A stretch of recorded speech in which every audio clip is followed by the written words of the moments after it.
പുള്ളി തമ്മിൽ അല്ലെ ജീവിത സാഹചര്യത്തിൽ എന്തെങ്കിലും അമ്മച്ചിക്ക് പ്രയാസപ്പെട്ട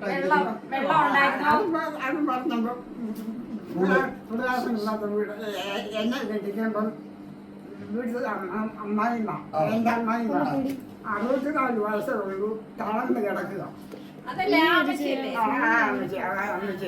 അന്ന് തൊട്ട് ബന്ധമല്ല. ഇതുവരെ ചൂട് ഇവിടുന്ന് പുറത്തോട്ട് ബാത്റൂമിൽ പോകും, മുളം പോകും. അങ്ങനെ ആർച്ചി കിടക്കുമ്പോഴാണ് എന്നെ കെട്ടിക്കൊണ്ട് വന്നു. അപ്പച്ചന്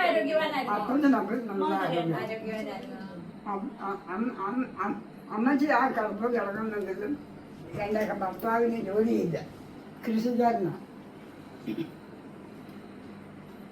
47 അപ്പോഴത്തേക്ക് എനിക്ക് മേൽക്കുട്ടിയും മോളിയും 2 മക്കളുണ്ടായി കഴിഞ്ഞു. ഈ അമ്മ ഈ കിടപ്പ് പോവാം.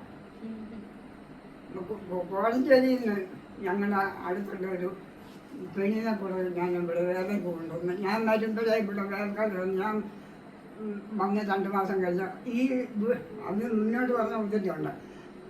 വീട്ടിൽ അമ്മ പെട്ടെന്ന് കിടക്കുകയായിരുന്നു. അന്നേരം കൊച്ചുവീട്ടിലെ കട്ടലിനൊക്കെ അങ്ങ് ബാളുകയില്ല താമസിക്കുന്നത്.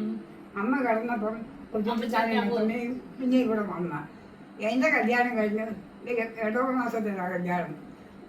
ചിങ്ങം കഞ്ഞി 1-ാം തീയതി അവരങ്ങ് പോയി എന്നെ ആയിട്ട്. അതേ ഞാൻ പറയാൻ വന്നേ. അതിനോടിടയ്ക്ക് എനിക്ക് 45-ലും 43-ലും 45-ലും 2 പെൺപിള്ളേർ മേലക്കുട്ടിയിൽ കൂടി.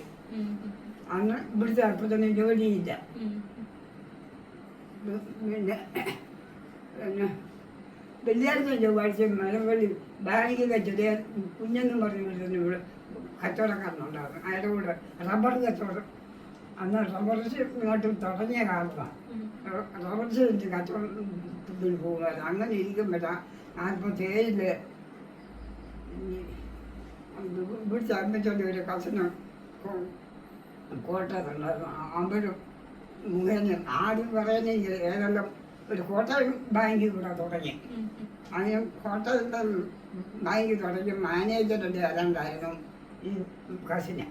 അതിന് മുഖേന അങ്ങോട്ടോട് പറഞ്ഞു ബാങ്കിൽ കോട്ടയം ബാങ്ക് മല്ലപ്പള്ളി തുടങ്ങിയപ്പം അപ്പുറത്തിന് ആദ്യം കയറും. അങ്ങനെ അപ്പച്ചന് ബാങ്കിൽ കയറും.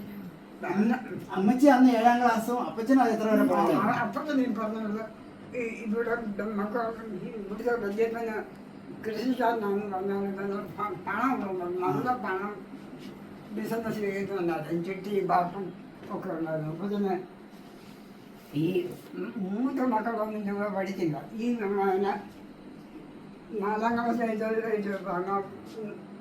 ചാച്ചോന്നാണ് എനിക്കത് കോട്ടയത്ത് ബോർഡിങ്ങിലാക്കി പഠിപ്പിച്ചു. അത്രയും കോട്ടയത്ത് 10-ാം ക്ലാസ് വരെ പഠിച്ചിട്ടും കോട്ടയത്ത് തോറ്റുപോയി. അവിടെ നിന്ന് വന്ന് കോഴഞ്ചേരിയില് സെന്റ് തോമസോ സ്കൂളിൽ അന്ന് എനിക്ക് ആരംഭിക്കൽ ബിൽത്തോനാ സാററിയോ സാർ അവിടെ പഠിപ്പിക്കുന്നത്. സാറ് മുഖേന വഴിചരിച്ച് സെന്റ് തോമസിൽ അഡ്മിഷൻ മാറ്റി 10-ൽ അവിടെ ചേർന്ന് ജയിച്ചു. അതുകൊണ്ടാണ് ബാങ്കിൽ ജോലി കിട്ടാൻ പറ്റുള്ളൂ. അന്ന് രാവിലെ ജോലിക്ക് ഇപ്പൊ നടന്നു പോയ പോരായിരുന്നോ? പിന്നെ അന്ന് പെൻഷനാകുവാണ് നടന്നാ പോയി. അന്ന് 4 നായ കൊണ്ടിട്ട് എന്നാലും നടന്നാ പോകും. അമ്മച്ചി അന്ന് അതെ അന്ന് മല്ലപ്പള്ളിയിലെ തോടിന് അക്കരെ CSI പള്ളിയുണ്ട്, ഇവിടെ നെടുങ്ങാപ്പള്ളി പള്ളിയുണ്ട്. അന്ന് 2 ഉണ്ട്. അമ്മച്ചി ഇവിടെ ഈ വീട്ടുകാരെ ഏത് പള്ളിയിലാണ് പോയിക്കൊണ്ടിരുന്നത്? നെടുങ്ങാപ്പള്ളി. 6 നെടുങ്ങാപ്പള്ളി. അത് ശരി. അമ്മച്ചി ഈ ഇത്രയൊക്കെ പറഞ്ഞു. പിന്നെ മക്കളെ പഠിപ്പിച്ച കാര്യങ്ങളൊക്കെ ഒന്ന് പറയാമോ? എങ്ങനെ പഠിപ്പിച്ചു? അതെ അതെ. എനിക്ക് 4 മക്കളാണ്. 2 പെണ്ണും 2 ആണ്. മൂത്ത മോള് 10-ാം ക്ലാസ് വരെ പഠിച്ചിട്ട് ടീച്ചേഴ്സിലേക്ക് പോയി. അവിടെ ടീച്ചറായി. 2ാമത്തെ മോള് 10-ാം ക്ലാസ് വരെ പഠിച്ച് ടൈമൊക്കെ പഠിച്ചുകൊണ്ടിരിക്കുമ്പോൾ പുനരുദ്ധീക്കൊരു കല്യാണം വന്നു. ആ സമയം ONGC ജോലി എടുത്തു. ONGC-ല് അത് പെട്രോൾ പിടിക്കുന്ന കമ്പനി. ONGC ജോലി ഉള്ളവരുടെ കല്യാണം കഴിച്ചു. അവിടെ അവർ അങ്ങനെ പെൺപിള്ള രണ്ടും 10ാം ക്ലാസ് വരെ. ആ മോളെ കൊണ്ട് പോയി മദ്രാസിന് പോയോ ബോംബെക്ക് പോയോ? ആ മോള് മദ്രാസിന് പോയോ ബോംബെക്ക് പോയോ കല്യാണം കഴിച്ചിട്ട്? ONGC-ലെ ജോലി ആസാമിന് പോയോ? ഓക്കെ, ബൊങ്കേഗാവിൽ ആസാമില്ല. അവന് ജോലി ആസാമിലോട്ടാണ്. ഓക്കെ. അന്ന് യാത്ര വലിയ ബുദ്ധിമുട്ടല്ലേ ആസാമില്? 5-6 ദിവസം കഴിഞ്ഞ് ചെല്ലുള്ളല്ലോ. ഇവിടെ മദ്രാസിൽ ചെന്ന് ട്രെയിൻ കയറി കൽക്കട്ടയിൽ ചെല്ലും. ആസാമിൽ ചെല്ലുന്നു. അത് ശരി. പിന്നത്തെ ആ പിള്ളേര് കണ്ടല്ലോ. അതെ അറിയാം. അവന് സ്ഥാനാർത്ഥിയില് NSS-ല്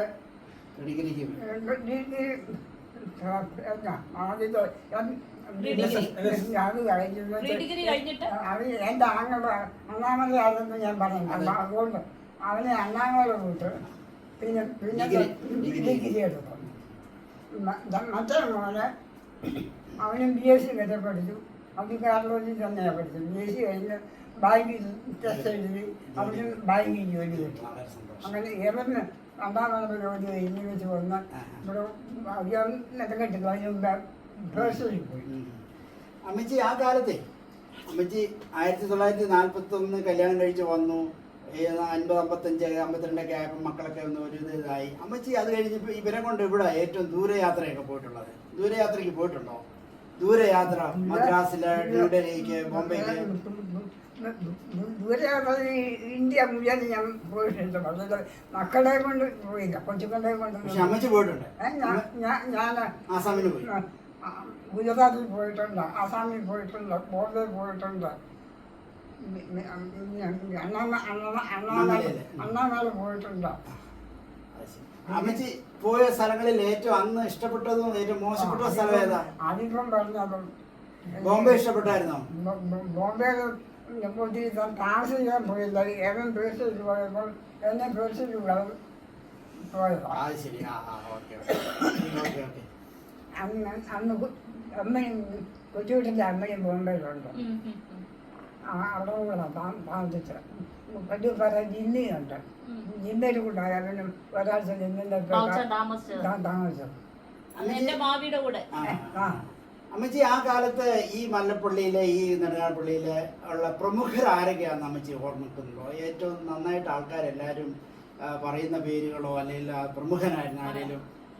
നമ്മുടെ ഈ മല്ലപ്പള്ളി ഏരിയയില് MLA, MP, മധ്യപ്രദേശ് അങ്ങനെ മോളെ കുടുംബക്കാര്, കയ്യാളത്ത് കുടുംബക്കാര്, പിന്നെ ആ 2 കുടുംബക്കാർക്ക് നല്ല പോലുള്ള ഡോക്ടർ എഞ്ചിനീയറൊക്കെ കുടുംബക്കാരുണ്ട്.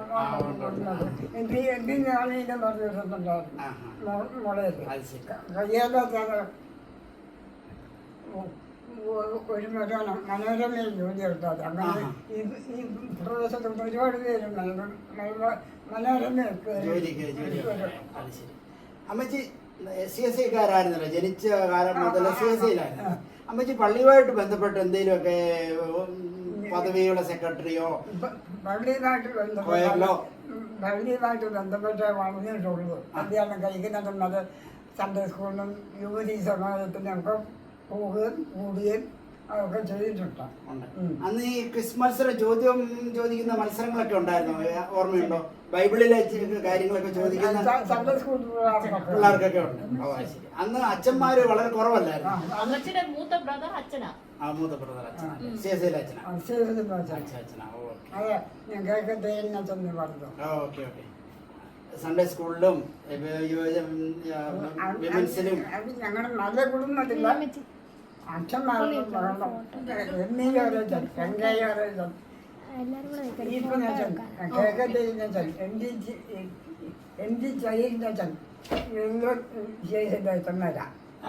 കുറെ അച്ഛന്മാരുണ്ട്. ഇലക്ഷൻ നടന്നിട്ടുണ്ട്. ബിഷപ്പുമാര് ബിഷപ്പുമാര് ഇപ്പോഴത്തെ സാബു കോശി മലയിൽ ഞാനും അങ്ങനെ ചേട്ടൻ്റെ ഏരിയൻ്റെ മക്കളാണ്. ചേട്ടന്റെ അനിയൻ മക്കളാ. ഞങ്ങളുടെ ആ വീട്ടില് 5 അപ്പന്മാരായി. ജോർജ് തിരുമേനി. ഞാൻ പറയട്ടെ, 5 അപ്പന്മാരായി. മൂത്ത അപ്പൻ്റെ മോനാ എൻ്റെ അപ്പൻ. ഓ ശരി. ഏത് ഇടയ അപ്പൻ്റെ മോനാ സാഹുവത്തിന്റെ അമ്മ അപ്പൻ. ആ ശരി. ആ ആ ഞങ്ങളുടെ ചേട്ടൻ്റെ ചെയ്യുന്നതായിരുന്നു നോക്കാം. ഉമ്മൻ ജോർജ് അച്ഛൻ. ഉമ്മൻ ജോർജ് അച്ഛൻ. അതെ. മലയിൽ കുടുംബം. അതെ. അമ്മച്ചിയുടെ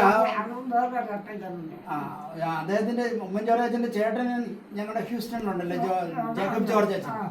അതെ അതെ അറിയാം. അതെ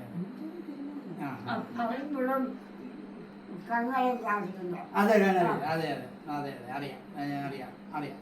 അമ്മച്ചി, അന്നത്തെ കാലവും ഇന്നത്തെ കാലം അടുക്കള ജോലിയെ സംബന്ധിച്ച് അമ്മച്ചിക്ക് എന്തോ പറയണ്ട? അന്ന് ഭാരമായിരുന്നു, എളുപ്പമായിരുന്നോ?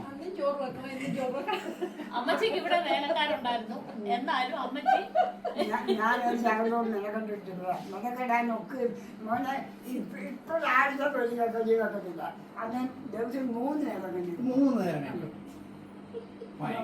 രാവിലെ 2 മണി 3 മണി പിന്നെ വൈകിട്ട് അന്ന് ഫ്രിഡ്ജില്ല, ഒന്നുമില്ല.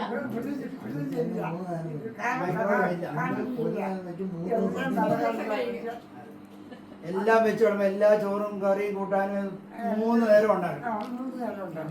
ജോലിക്കാർക്കും ഭക്ഷണം കൊടുക്കുന്ന ഒരു പതിവായി. അതെ അതെ. അപ്പൊ എത്ര പറയാ അരി ഉണ്ടാക്കണം? അത് പറഞ്ഞത് കൃഷിക്കാരെ പണിക്കാർക്കൊക്കെ ചോറ് കൊടുക്കും.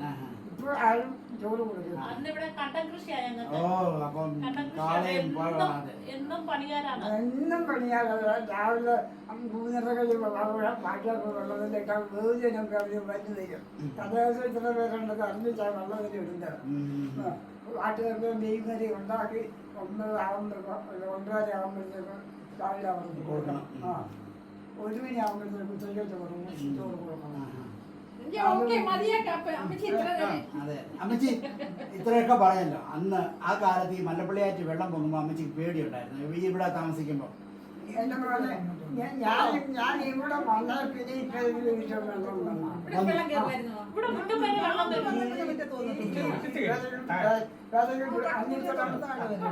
അന്ന് കൊച്ചു പേരെയാണ് നിലവറ അറിയണം. ആ മുറ്റത്ത് വെള്ളം വന്നപ്പോഴത്തേക്ക് നിലവറ കാത്ത 30 പാമ്പൊക്കെ കയറി വരുമായിരുന്നു അമ്മച്ചി? പാമ്പോ? കുളവും പാമ്പൊക്കെ കയറി വരും. പാമ്പ് അന്നും പാമ്പിനെ ഇത്രയും പേടിയാക്കുന്നത് എനിക്ക് തോന്നിയില്ല. പാമ്പ് ഉണ്ടാവും. അത് ശരി. ഓക്കെ, തിരിച്ചാൽ അമ്മച്ചി, അമ്മച്ചിക്ക് മക്കളും കൊച്ചുമക്കളും ഒക്കെ ആയി.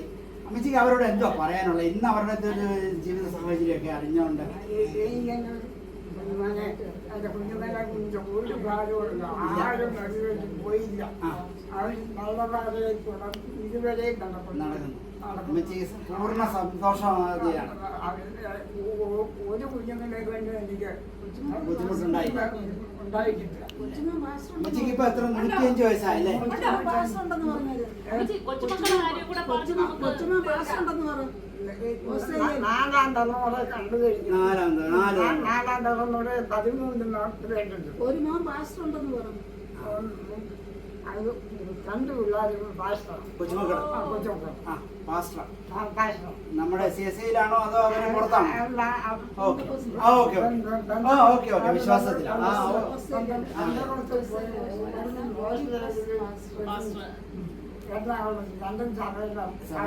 മനസ്സിലായി. വളരെ സന്തോഷം. എല്ലാരും അതെ അതെ ക്രിസ്തീയ ജീവിതത്തിൽ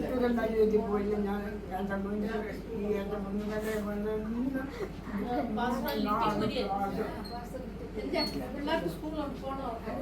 അമ്മച്ചി ഇത്രയും സമയം ഞങ്ങളോട് ചെലവഴിച്ചതിൽ ഒത്തിരി സന്തോഷം. ഓക്കെ, അമ്മച്ചിയെ വീണ്ടും കാണാം. അടുത്ത തവണ ഞങ്ങൾ വീണ്ടും. അമ്മച്ചി അറിയാനുള്ള കാര്യങ്ങൾ ഒരുപാടുണ്ടായിരുന്നു. അമ്മച്ചി ഒരു കാര്യം കൂടെ ചോദിച്ചോട്ടെ? അമ്മച്ചി അന്ന് കവികളും സാഹിത്യകാരും പത്രമൊക്കെ ഉണ്ടായിരുന്നോ? ഉണ്ടായിരുന്നു. വായിക്കുമായിരുന്നു. അമ്മച്ചിക്ക് കവിത കേൾക്കുന്നതിലോ പ്രസംഗം കേൾക്കുന്നതിലൊക്കെ താല്പര്യം കൂടുതലോ? എനിക്ക് താല്പര്യം. ഞാനിപ്പോഴും പത്രം എഴുതാൻ ന്യൂസ് എല്ലാം വായിക്കും, ടി വി എല്ലാം കാണും. ഓ, അത് ശരി. ഈ സമയത്ത്